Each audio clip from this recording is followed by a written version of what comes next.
Assalamualaikum warahmatullahi wabarakatuh.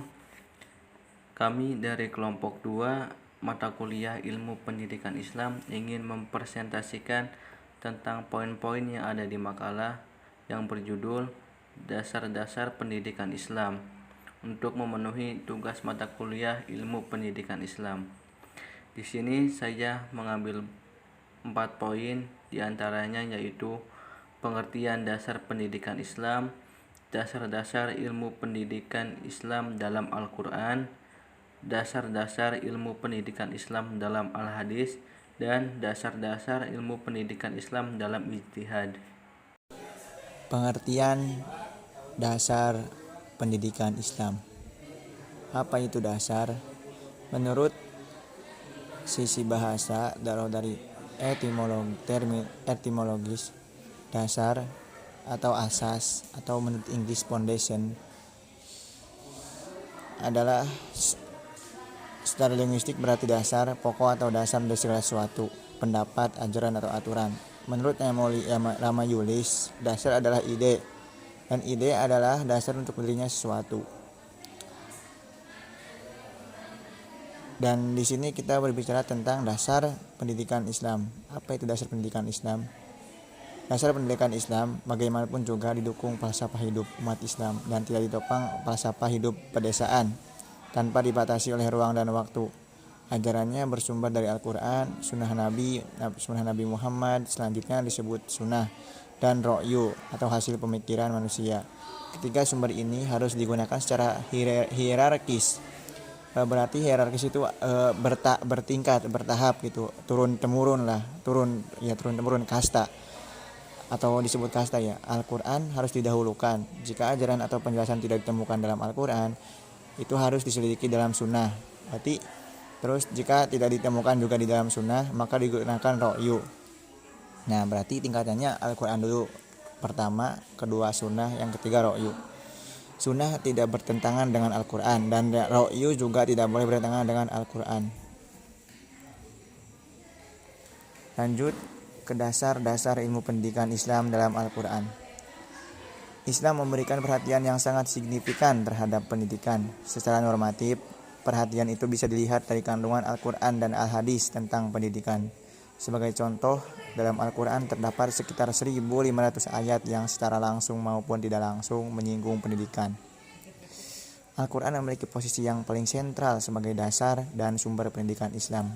Dalam hal ini, menurut Az-Yumardi Azra, bahwa Al-Quran sebagai dasar pendidikan Islam mengandung beberapa hal positif bagi pengembangan pendidikan, bimbingan ilmiah, tidak menentang fitrah manusia, dan memelihara keutuhan dan kebutuhan sosial. Al-Quran memberikan kepuasan penalaran yang sesuai dengan kesederhanaan dan fitrah manusia tanpa unsur paksaan, dan di sisi lain disertai dengan pengutamaan afeksi dan emosi manusia. Contoh Al-Quran yang menyinggung tentang pendidikan ada surat Al-Alaq ayat 1-5, ada An-Nisa ayat 170, ada Az-Zariyat ayat 56, dan lain-lain.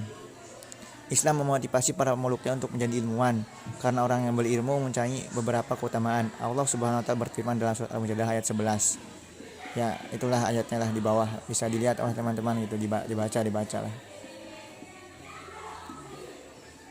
Di samping itu, ayat yang pertama turun dimulai dengan ayat yang mengandung konsep pendidikan Islam.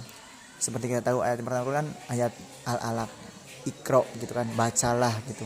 Nah, baca di sini itu bukan hanya membaca kepada pelajaran ya, bukan hanya membaca kepada teks tekstual. Kita juga harus membaca yang di luar tekstual, yang tidak tertekstual di dalam sebuah naskah. Kita juga membaca sekitar kita, alam semesta kita, keluarga kita, lingkungan kita baca. Iqra gitu. Iqra itu bacalah semua yang ada di sekitarmu, bukan hanya terpaku pada teks yang ada di sini gitu kan.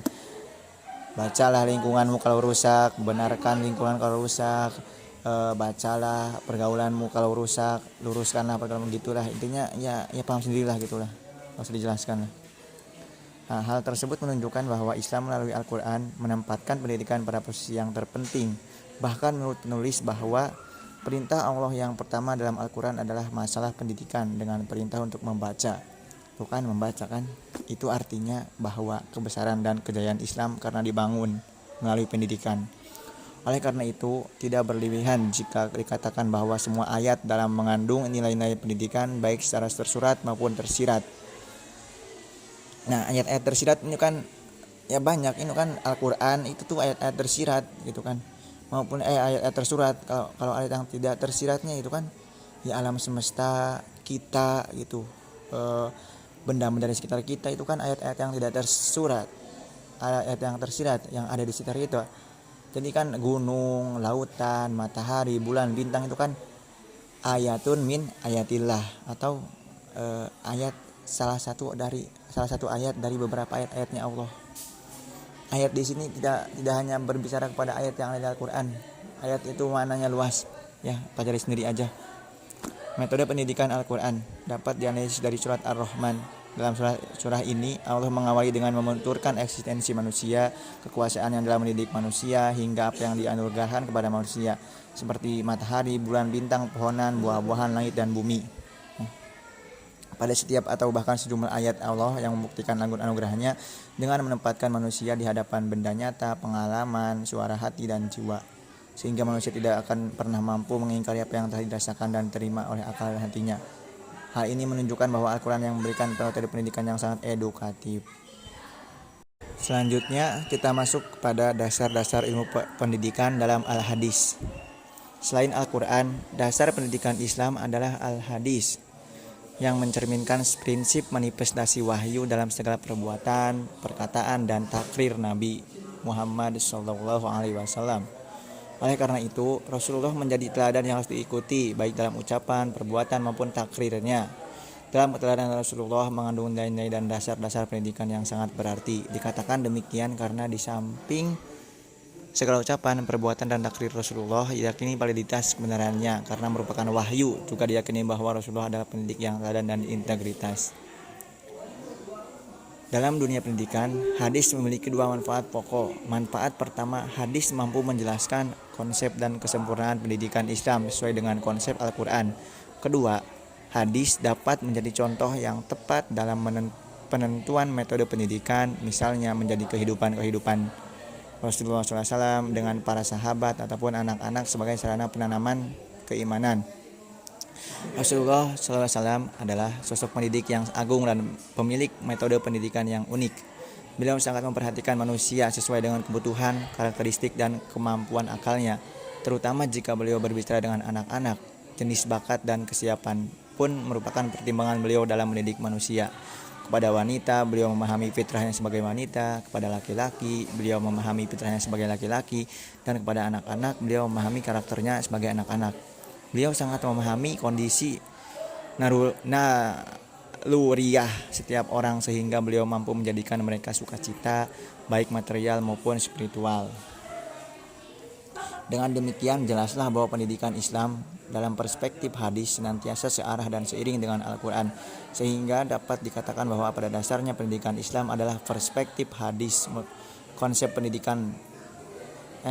Perspektif hadis merupakan cerminan dari konsep pendidikan dalam Al-Quran. Kendatipun konsep pendidikan telah terdapat dalam Al-Quran dan hadis, namun demikian tetap terbuka untuk menafsirkan konsep-konsep pendidikan, sehingga dapat diterjemahkan dalam semua zaman dan kondisi sesuai dengan tuntutan perubahan. Dalam artian bahwa dasar-dasar pendidikan yang tertuang dalam Al-Quran dan hadis tidak harus dimaknai secara sempit dan picik, akan tetapi hendaknya dimaknai dengan konsep universal yang tidak terbatas dalam satu ruang dan waktu. Dasar-dasar ilmu pendidikan Islam dalam ijtihad. Selain Al-Quran dan Al-Hadis, ijtihad juga dapat dijadikan dasar pendidikan Islam.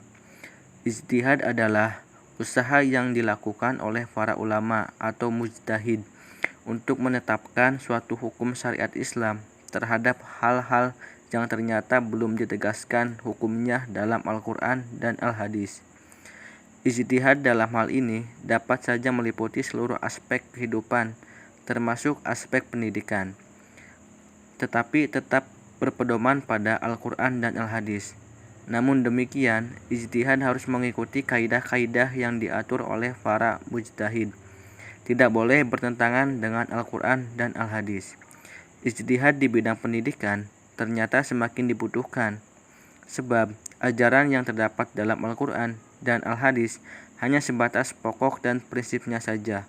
Bila ternyata ada agama terperinci, maka perincian itu sekedar contoh dalam menerapkan yang prinsip itu.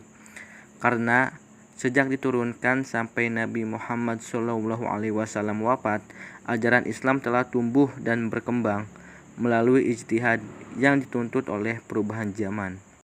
Sekian dari kelompok kami, kurang lebihnya mohon maaf. Wassalamualaikum warahmatullahi wabarakatuh.